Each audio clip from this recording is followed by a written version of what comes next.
रविवार की बजाय किसी और दिन हुआ होता 18 तो से ज्यादा लोगों की 20 जान हजार गई ऐसे होती। लोग हैं जो लेकिन लापता रक्षित सिंह ने है। हमें रिपोर्ट गाँव कीजिए, के गौ उसको देखकर तबाह हो आपको चुके अंदाजा हैं। होगा कि कितनी इससे बड़ी बीजेपी सरकार को कोई नहीं पड़ी है। खाली वोट के लिए तुमको इस्तेमाल किया जाता, वोट के लिए तुम्हारे घर आया जाता, तुमको 500 1000 की नोट दी जाती, शराब की बोतल दी जाती आप लोगों को। अभी देखो तुम्हारे मासूम बच्चे, तुम्हारी माँ और बहनें, तुम्हारे भाई कटरों में फंस पड़े, उनको निकालने का भी टाइम नहीं। निकालने के लिए तो बहुत कुछ दिखा रहे हैं ये लोग, बड़ी कोशिश दिखा रहे हैं, बड़े कोशिश कर रहे हैं निकालने के लिए आप लोगों को। लेकिन ये लोगों के पास ये तक हिम्मत नहीं है कि सही ये लोगों को उठा दिखाया जाए कि कितने मिस है। गांव के गांव तबाह हो चुके हैं, गांव के गांव बर्बाद हो चुके हैं, शहर का शहर तबाह हो चुका है। तो ये उत्तराखंड में इतनी बर्फबारी पड़ रही है, ये खुदा की लानत है जो इन पे बरसाई जा रही है। अगरचे हम ये चीज को आज भी नहीं माने, आज भी नहीं समझे, तो ये समझने और देखने के लिए आप लोग रहेंगे भी नहीं। इसलिए अभी भी वक्त है कि अपने गुनाहों की तौबा तिल्ला करो, वापसी करो, हक और सच का साथ दो। तुमको हर चीज में फतेह नसीब होगी, कामयाबी नसीब होगी। आज मुश्किल की इस घड़ी में हम सारे साथ हैं तुम्हारे, सारी इंसानियत साथ है तुम्हारे। लेकिन जिसको तुमने वोट देकर लेकर आया था, ये साथ है क्या? देखो अच्छी तरह। बोलने के लिए इनके पास बहुत कुछ है, मुंह से झूठ बकने के लिए इनके पास बहुत कुछ है, करने के लिए अमाल इनके पास नहीं है। एक छोटी सी फैमिली जिसके 12-13 लोग थे, उसमें से एक जिंदा बचा है, उससे मेरी बात हुई है, वो बात कम रोज ज्यादा रहा है, वो बात कम कर रहा है, रोज ज्यादा रहा है। उसको मैंने जो तसल्ली देना था मैंने तसल्ली दी।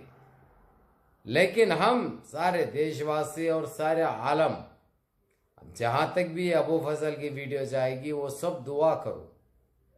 चाहे ये आवाम की कोई गलती नहीं है, ये आवाम इनके गिरे हुए बातों में आ गई, बस ये इनकी गलती है। ये सारा कुछ गलती कुछ है तो सरकार की है, इन नादानों की, इन फूलों की नहीं है। तो इनके लिए सारा देश आज दुआ करो कि किसी तरीके से ये बर्फबारी ख़त्म हो जाए, या कातिलाना हवाएं ख़त्म हो जाए, या ख़तरनाक हवाएं ख़त्म हो जाए, और हम उन इंसानों की, उन हमारे भाइयों की, बहनों की, माँओं की जानें बच सके। आज जो गटरों में फंस चुके हैं, अल्लाह उनको निकाल दे। बस अल्लाह करे किसी तरीके से वो निकल जाए और उनकी सांस बच जाए, उनकी जान बच जाए, उनकी सांसें चलती रहे। क्योंकि सरकार दिखाने को और बोलने को तो बहुत आगे है, लेकिन करने के लिए कुछ नहीं है। आज सारा उत्तराखंड परेशान है, सारा जितना इनका बर्फ एरिया है, बर्फ का एरिया है, जितना पहाड़ी एरिया है इनका, वहां पे जिस तरीके से बर्फबारी हुई है, आसपास के सारे गांव को ले डूबे हैं। इन 4-5 दिन में एक ऐसा वहां पे एक वो आया है कि हम अल्फाजों में बयान नहीं कर सकते, सिर्फ अल्लाह से दुआ कर सकते कि अल्लाह ये परेशानी घड़ी को ख़त्म करे। अल्लाह इस परेशानी से इन हमारे भारतीय भाइयों को, बहनों को, माँओं को निकाल ले। बस अल्लाह इनकी जानें बचा दे। बस हम इनके हक़ में दुआ कर सकते, जो आप लोगों का भी जो फ़र्ज़ है। और आप लोगों को ये मैं बता दूं, ये साफ की क्लियर कर दूं आप लोगों को, आप लोग बढ़ चढ़ के सरकार को लेके आए थे, क्या मिला आप लोगों को बताइए? जब से ये आए हैं, आप लोगों के बच्चे महफूज रहे, आप लोगों की जवान बहनें महफूज रहे, कहीं ना कहीं लूटते रहे, किसी ना किसी की बलात्कारी होते रही, कोई अपनी मर्जी से लूटते रहे, कोई जबरदस्ती लूटते रहे। बहरहाल ये काम आया ना।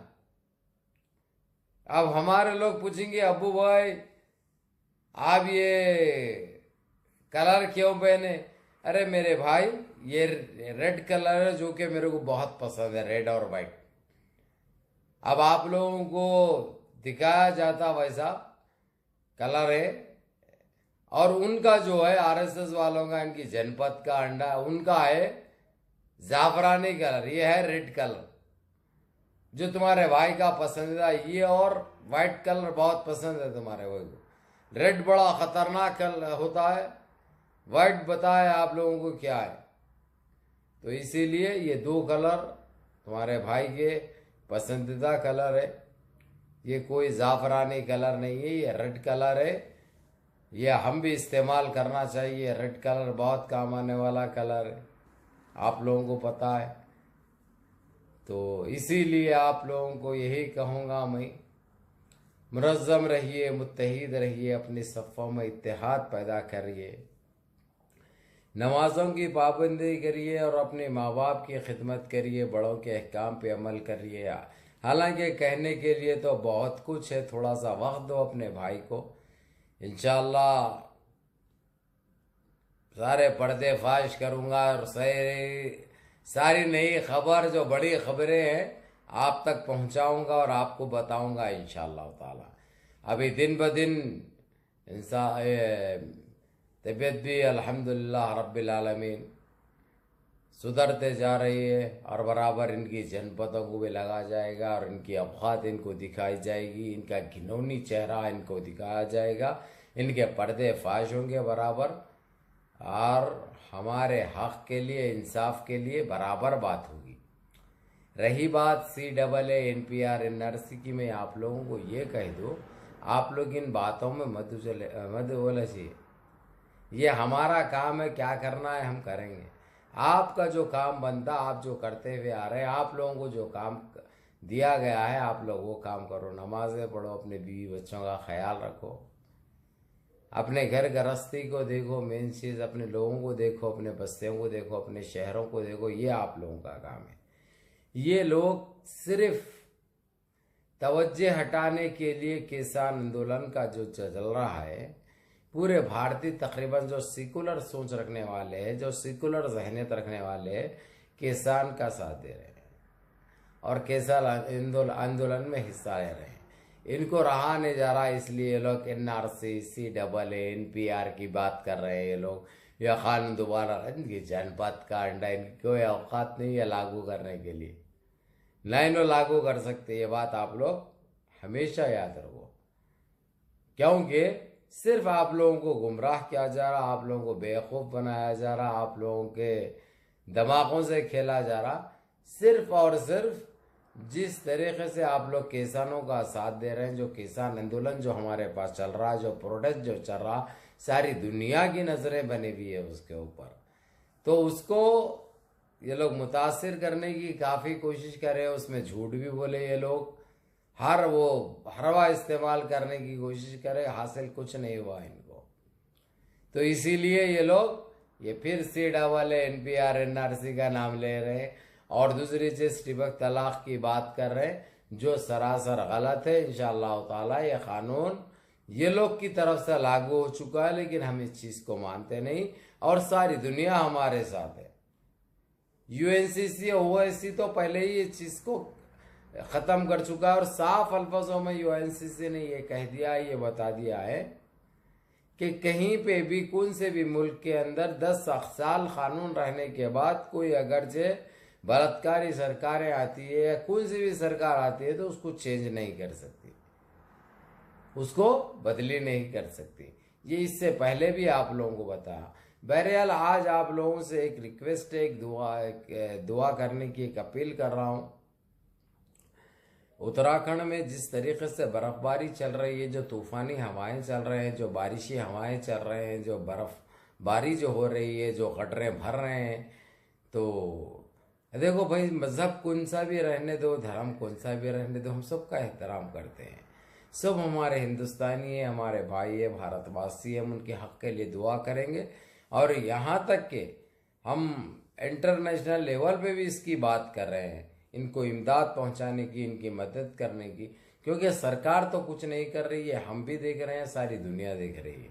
अब इनको देखना और समझना है, जो वोट दिए हैं इनको वोट दे के जो लाए हैं, इनको देखने और समझने की अपना दिमाग इस्तेमाल करो। अरे दिल से मत सोचो, दिमाग से सोचो, तुम्हारे लिए बेहतरी क्या है, तुम्हारे लिए अच्छाई क्या है, तुम्हारी किस में हिफाजत है, किस में हिफाजत तुम्हारी हो सकती। आज कहाँ है देश, हर तरीके से बिखर चुका है। देश के ये लोग टुकड़े टुकड़े कर चुके हैं, रेलवे को बेच चुके हैं ये लोग, हर चीज भाई बेच चुके हैं ये लोग।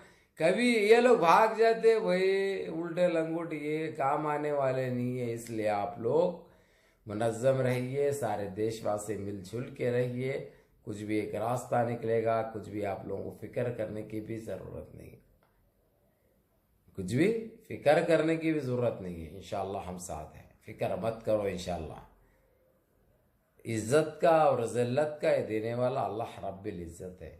व तो इज़्ज़ु मन तशा व तुज़िल्लु